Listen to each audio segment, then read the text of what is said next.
ಕೇಳುಗರೆ ನಮಸ್ಕಾರ. ಜನಪ್ರಿಯ ಮನೋವಿಜ್ಞಾನ ಮಾಲಿಕೆಯ ಧ್ವನಿ ಮುದ್ರಿತ ಸರಣಿಗೆ ತಮಗೆ ಆತ್ಮೀಯ ಸ್ವಾಗತ. ಇಂದಿನ ಸಂಚಿಕೆಯಲ್ಲಿ ಅಪಸಾಮಾನ್ಯ ವರ್ತನ ಮನೋವಿಜ್ಞಾನದ ಬಗ್ಗೆ ಒಂದು ಪರಿಚಯಾತ್ಮಕವಾದ ಸಂವಾದ ಸ್ವರೂಪಿ ಧ್ವನಿ ಮುದ್ರಿಕೆ ಕೇಳುವಿರಿ. ಅಪಸಾಮಾನ್ಯ ವರ್ತನ ಮನೋವಿಜ್ಞಾನವು ಮಾನವನ ವರ್ತನೆಯ ಸಂಕೀರ್ಣತೆಯನ್ನು ಮತ್ತು ಅದರ ವಿಚಲನಗಳನ್ನು ಅರ್ಥೈಸಿಕೊಳ್ಳಲು ಒಂದು ಚೌಕಟ್ಟನ್ನು ಒದಗಿಸುತ್ತದೆ.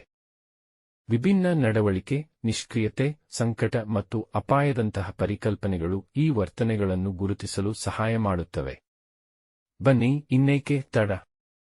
ಕೇಳಿ, ಆಲೋಚಿಸಿ, ಅಳವಡಿಸೋಣ. ಎಲ್ಲರಿಗೂ ನಮಸ್ಕಾರ. ಇಂದಿನ ನಮ್ಮ ಆಳವಾದ ಚರ್ಚೆಗೆ ಸ್ವಾಗತ. ನಾವಿವತ್ತು ಅಪಸಾಮಾನ್ಯ ವರ್ತನಾ ಮನೋವಿಜ್ಞಾನದ ಬಗ್ಗೆ ಮಾತಾಡೋಣ. ನಮ್ಮತ್ರ ಒಂದು ಶೈಕ್ಷಣಿಕ ಆಕರ ಇದೆ. ಮೊದಲಿಗೆ ಸಾಮಾನ್ಯ ವರ್ತನೆ ಅಂದರೆ ಏನು, ಮತ್ತೆ ಅದಕ್ಕಿಂತ ಭಿನ್ನವಾದ ವರ್ತನೆಗಳನ್ನು ನಾವು ಹೇಗೆ ಅರ್ಥ ಮಾಡ್ಕೊಳ್ಳೋದು, ಇಲ್ಲಿಂದ ಶುರು ಮಾಡೋಣ ಅಲ್ವಾ? ಆಕರದಲ್ಲೇ ಒಂದು ಇಂಟ್ರೆಸ್ಟಿಂಗ್ ಪ್ರಶ್ನೆ ಇದೆ ನೋಡಿ. ಒಬ್ಬ ವ್ಯಕ್ತಿ ಅಂದರೆ ಯಾವಾಗಲೂ ಒಂದೇ ವಿಷಯದ ಬಗ್ಗೆ ಯೋಚನೆ ಮಾಡ್ತಾರೆ, ಅಥವಾ ನಮಗೆ ಸ್ವಲ್ಪ ವಿಚಿತ್ರ ಅನಿಸ್ಬೋದು ಅವರ ನಡವಳಿಕೆ. ಇದನ್ನು ಸಾಮಾನ್ಯ ಅನ್ನೋದಾ ಅಥವಾ ಅಸಾಮಾನ್ಯ ಅನ್ನೋದಾ? ಆ ಲೈನ್ ಎಲ್ಲಿದೆ? ಇದಷ್ಟು ಸುಲಭವಾಗಿ ಹೇಳೋಕ್ಕಾಗಲ್ಲ, ಹೌದಲ್ವಾ? ಇದನ್ನೇ ಇವತ್ತು ನಾವು ಸ್ವಲ್ಪ ಡೀಪರ್ ನೋಡೋಣ. ಹೌದು, ನೀವ್ ಹೇಳಿದ್ದು ಸರಿ. ಆ ಗಡಿರೇಖೆ ಇದೆಯಲ್ಲ, ಅದು ಸ್ವಲ್ಪ ಕಾಂಪ್ಲೆಕ್ಸ್ ಆದದ್ದೇ. ಆದ್ರೆ ಮನೋವಿಜ್ಞಾನಿಗಳು ಒಂದು ವರ್ತನೆ ಅಪಸಾಮಾನ್ಯ ಹೌದೋ ಅಲ್ವೋ ಅಂತ ತಿಳಿಯೋಕೆ ಕೆಲವೊಂದು ಕ್ರೈಟೀರಿಯಾ ಅಂದ್ರೆ ಮಾನದಂಡಗಳನ್ನ ಬಳಸ್ತಾರೆ. ಈ ಆಕರದಲ್ಲಿ 4 ಡಿಗಳ ಬಗ್ಗೆ ಹೇಳಿದ್ದಾರೆ. ಮೊದಲನೇದು ಡಿವಿಯನ್ಸ್, ಅಂದ್ರೆ ಸಮಾಜದ ಅಥವಾ ಸಂಸ್ಕೃತಿಯ ನಾರ್ಮ್ಸಿಂದ ಬೇರೆಯಾಗಿರೋದು. ಎರಡನೇದು ಡಿಸ್ಫಂಕ್ಷನ್, ಇದು ವ್ಯಕ್ತಿಯ ಡೈಲಿ ಲೈಫ್ ಇದೆಯಲ್ಲ, ಅಂದ್ರೆ ಕೆಲಸ, ಸಂಬಂಧಗಳು, ಅದಕ್ಕೆಲ್ಲ ತೊಂದರೆ ಕೊಡೋದು. ಸರಿ ಸರಿ. ಮೂರನೇದು ಡಿಸ್ಟ್ರೆಸ್, ಅಂದ್ರೆ ಆ ವ್ಯಕ್ತಿಗೆ ಅಥವಾ ಕೆಲವೊಮ್ಮೆ ಅವರ ಸುತ್ತ ಇರೋವರಿಗೆ ತುಂಬಾ ಮಾನಸಿಕ ಅಥವಾ ದೈಹಿಕ ನೋವು, ಸಂಕಟ ಉಂಟಾಗೋದು. ಮತ್ತೆ ನಾಲ್ಕನೇದು ಡೇಂಜರ್, ಅವರ ನಡವಳಿಕೆ ಅವರಿಗೆ ಅಥವಾ ಬೇರೆಯವರಿಗೇನಾದ್ರೂ ಹಾನಿ ಮಾಡೋ ಸಾಧ್ಯತೆ ಇರೋದು. ಈ 4 ಪಾಯಿಂಟ್ಸ್ ಅಥವಾ ಕೆಲವೊಮ್ಮೆ ಕೆಲವು ಮಾತ್ರ ಇದ್ರೂ ಕೂಡ ಅದನ್ನ ಅಪಸಾಮಾನ್ಯ ವರ್ತನೆ ಅಂತ ಕನ್ಸಿಡರ್ ಮಾಡ್ಬೋದು. ಓ, ಹಾಗಾದ್ರೆ ಈ 4 ಡಿಗಳು ಒಂದು ಫ್ರೇಮ್ವರ್ಕ್ ತರ ಆಯ್ತು. ಅಚ್ಛಾ, ಇದರ ಹಿಸ್ಟ್ರಿ ಬಗ್ಗೆ ಏನ್ ಹೇಳುತ್ತೆ ಆಕರ? ಅಂದ್ರೆ ಹಿಂದೆಲ್ಲ ಹೇಗ್ ನೋಡ್ತಾ ಇದ್ರು ಇದನ್ನ? ಈಗಿನ ತಿಳುವಳಿಕೆ ಹೇಗ್ ಬಂತು? ಹಿಂದೆ, ತುಂಬಾ ಹಿಂದೆ, ಅಂದ್ರೆ ಪುರಾತನ ಕಾಲದಲ್ಲಿ ಆಕರ ಹೇಳೋ ಪ್ರಕಾರ ಇದನ್ನೆಲ್ಲ ದೆವ್ವ, ಭೂತ, ಶಾಪ ಆ ಥರ ನಂಬಿಕೆಗಳ ಜೊತೆ ಲಿಂಕ್ ಮಾಡ್ತಿದ್ರು. ಆದ್ರೆ ಆಮೇಲೆ 18-19ನೇ ಶತಮಾನದಲ್ಲಿ ಫಿಲಿಪ್ ಪಿನೆಲ್ ಅಂತ ಇದ್ರು. ಅವರು ಮಾನಸಿಕ ಸಮಸ್ಯೆ ಇರೋರ್ನ ಮನುಷ್ಯರ ಥರ ನೋಡ್ಬೇಕು, ಅವರಿಗೆ ಒಳ್ಳೆ ಚಿಕಿತ್ಸೆ ಕೊಡ್ಬೇಕು ಅಂತ ತುಂಬಾ ಒತ್ತಾಯ ಮಾಡಿದ್ರು. ಅದು ಒಂದು ದೊಡ್ಡ ಟರ್ನಿಂಗ್ ಪಾಯಿಂಟ್. ಹೌದು. ಆಮೇಲೆ 20ನೇ ಶತಮಾನದಲ್ಲಿ ಸಿಗ್ಮಂಡ್ ಫ್ರಾಯ್ಡ್ ಅವರ ಸೈಕೋ ಅನಾಲಿಸಿಸ್ ಬಂತು, ಬಿಹೇವಿಯರಿಸಂ ಬಂತು, ಮತ್ತೆ ಮುಖ್ಯವಾಗಿ ಮೆಡಿಸಿನ್ಸ್ ಅಂದ್ರೆ ಜೈವಿಕ ಚಿಕಿತ್ಸೆಗಳು.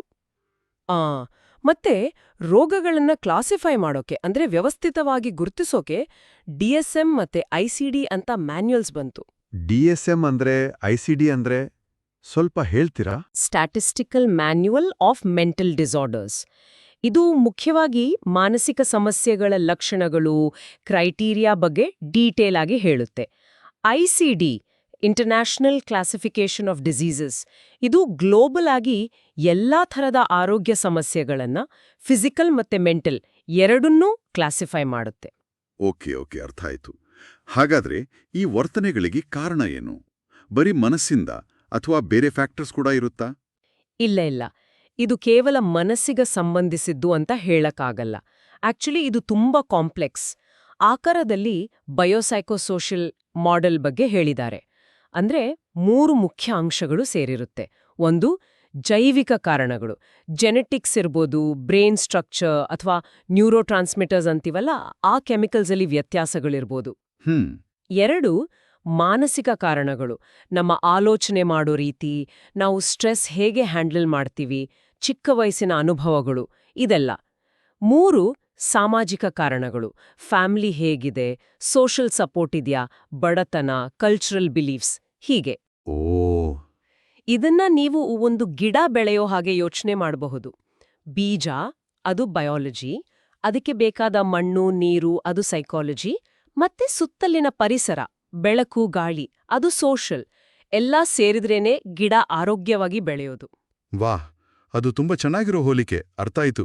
ಹಾಗಾದ್ರೆ ಈ ಎಲ್ಲಾ ಕಾರಣಗಳು ಸೇರಿ ಯಾವ್ಯಾವ ತರಹದ ಮಾನಸಿಕ ಸಮಸ್ಯೆಗಳು ಕಾಣಿಸ್ಕೊಳ್ಬೋದು? ಆ ಕಡೆದಲ್ಲಿ ಏನಾದರೂ ಎಕ್ಸಾಂಪಲ್ಸ್ ಕೊಟ್ಟಿದ್ದಾರಾ? ಖಂಡಿತ ಕೊಟ್ಟಿದ್ದಾರೆ. ಉದಾಹರಣೆಗೆ ಆಂಗ್ಸೈಟಿ ಡಿಸಾರ್ಡರ್ಸ್ ಅಂತ ಇದೆ. ಇದರಲ್ಲಿ ಜನರಲ್ ಆಂಗ್ಸೈಟಿ, ಫೋಬಿಯಾಗಳು ಅಂದ್ರೆ ಅತಿ ಭೀತಿ ಅದೆಲ್ಲ ಬರುತ್ತೆ. ಇದು ವ್ಯಕ್ತಿನ ಸದಾ ಚಿಂತೆ ಅಥವಾ ಭಯದಲ್ಲೇ ಇಡ್ಬೋದು. OCD ಅಂದ್ರೆ ಗೀಳು ಚಟ, ಅದು ಒಂದ್ ರೀತಿ ಆಂಗ್ಸೈಟಿ ಸಮಸ್ಯೆನೆ. ಸರಿ. ಇನ್ನು ಮೂಡ್ ಡಿಸಾರ್ಡರ್ಸ್ ಅಂತ ಇದೆ, ಭಾವನೆಗಳಿಗೆ ಸಂಬಂಧಿಸಿದ್ದು. ಇದರಲ್ಲಿ ಡಿಪ್ರೆಷನ್ ಅಂದ್ರೆ ಖಿನ್ನತೆ ಮತ್ತೆ ಬೈಪೋಲಾರ್ ಡಿಸಾರ್ಡರ್ ಮುಖ್ಯವಾದವು. ಖಿನ್ನತೆ ಇದ್ರೆ ಡೈಲಿ ಲೈಫ್, ಕೆಲಸ, ಸಂಬಂಧ ಎಲ್ಲದರ ಮೇಲೂ ಎಫೆಕ್ಟ್ ಆಗುತ್ತೆ. ಆಕಾರದಲ್ಲಿ ಸ್ಕಿಜೋಫ್ರೇನಿಯಾ ಬಗ್ಗೆನೂ ಹೇಳದೆ ಅನ್ಸುತ್ತೆ. ಅದರಲ್ಲಿ ಪಾಸಿಟಿವ್ ಮತ್ತೆ ನೆಗೆಟಿವ್ ಲಕ್ಷಣಗಳು ಅಂತ ಇದೆಯಲ್ಲ, ಅದು ಕೇಳೋಕ್ ಸ್ವಲ್ಪ ಕನ್ಫ್ಯೂಸಿಂಗ್ ಅಲ್ವಾ? ಪಾಸಿಟಿವ್ ಅಂದೇ ಒಳ್ಳೇದಾ? ಹೌದು, ಸ್ಕಿಜೋಫ್ರೇನಿಯಾ ಒಂದು ಗಂಭೀರವಾದ ಸ್ಥಿತಿ. ಅಲ್ಲಿ ಪಾಸಿಟಿವ್ ಸಿಂಪ್ಟಮ್ಸ್ ಅಂದ್ರೆ ಅದು ಒಳ್ಳೆಯದು ಅಂತ ಅಲ್ಲ. ಬದಲಿಗೆ ವ್ಯಕ್ತಿಯಲ್ಲಿ ನಾರ್ಮಲ್ ಆಗಿ ಇರದೇ ಇರೋದು ಹೆಚ್ಚುವರಿಯಾಗಿ ಕಾಣಿಸ್ಕೊಳ್ಳೋ ಲಕ್ಷಣಗಳು. ಉದಾಹರಣೆಗೆ ಡಿಲ್ಯೂಷನ್ಸ್ ಅಂದ್ರೆ ನಿಜ ಇಲ್ದಿದ್ರೂ ಅದನ್ನೇ ದೃಢವಾಗಿ ನಂಬೋದು. ಹ್ಯಾಲುಸಿನೇಷನ್ಸ್ ಅಂದ್ರೆ ಇಲ್ದದ್ದನ್ನ ನೋಡೋದು, ಕೇಳೋದು. ಮಾತು, ನಡವಳಿಕೆ ಕೂಡ ಅಸಂಬದ್ಧ ಆಗಿರಬಹುದು. ಹೆಚ್ಚುವರಿ ಅನ್ನೋ ಅರ್ಥದಲ್ಲಿ. ಹೌದು.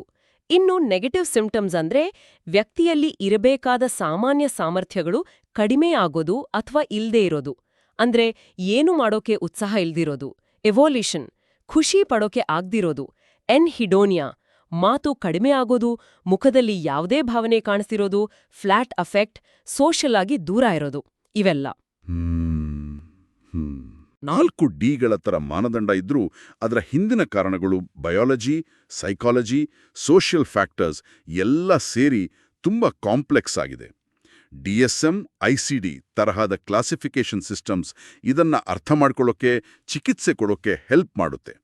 ಖಂಡಿತವಾಗಿಯೂ ಈ ವಿಷಯಗಳ ಬಗ್ಗೆ ನಮ್ಗೆಲ್ಲ ಒಂದು ಸರಿಯಾದ ತಿಳುವಳಿಕೆ ಬರೋದಿದೆಯಲ್ಲ, ಅದು ತುಂಬಾ ಇಂಪಾರ್ಟೆಂಟ್. ಇದರಿಂದ ಮೆಂಟಲ್ ಹೆಲ್ತ್ ಬಗ್ಗೆ ಇರೋ ಸ್ಟಿಗ್ಮಾ ಅಂದ್ರೆ ಕಳಂಕ ಅದನ್ನ ಕಡಿಮೆ ಮಾಡಬಹುದು. ಸಹಾಯ ಬೇಕಾದವರು ಧೈರ್ಯವಾಗಿ ಮುಂದೆ ಬರೋಕೆ ಇದು ಪ್ರೋತ್ಸಾಹ ಕೊಡುತ್ತೆ. ಹೌದು, ನಿಜ. ನಮ್ಮ ಈ ಪರಿಶೀಲನೆ ಕೊನೆಗೆ ಕೇಳುಗರಿಗೆ ಒಂದು ಯೋಚನೆ ಬಿಟ್ಟು ಹೋಗೋಣ. ಕಾಲ ಬದಲಾದ ಹಾಗೆ, ನಮ್ಮ ಸಂಸ್ಕೃತಿಗಳು ಬದಲಾದ ಹಾಗೆ, ಯಾವುದು ನಾರ್ಮಲ್, ಯಾವುದು ಅಬ್ನಾರ್ಮಲ್ ಅನ್ನೋ ನಮ್ಮ ಕಲ್ಪನೆಗಳು ಕೂಡ ನಿಧಾನವಾಗಿ ಬದಲಾಬೋದಾ? ಈ ಬದಲಾವಣೆ ಮುಂದೆ ಮೆಂಟಲ್ ಹೆಲ್ತ್ ಡಯಾಗ್ನೋಸಿಸ್ ಮೇಲೆ, ಟ್ರೀಟ್ಮೆಂಟ್ ಮೇಲೆ ಹೇಗೆ ಪರಿಣಾಮ ಬೀರ್ಬೋದು? ಇದು ನಾವೆಲ್ಲ ಯೋಚನೆ ಮಾಡಬೇಕಾದ ಒಂದು ವಿಷಯ ಅಲ್ವಾ? ಕೇಳುಗರೆ, ಅಪಸಾಮಾನ್ಯ ವರ್ತನ ಮನೋವಿಜ್ಞಾನ ವಿಷಯದ ಬಗ್ಗೆಗಿನ ಈ ಸಂಚಿಕೆ ಕೇಳಿದಿರಲ್ಲ, ಹೇಗಿತ್ತು?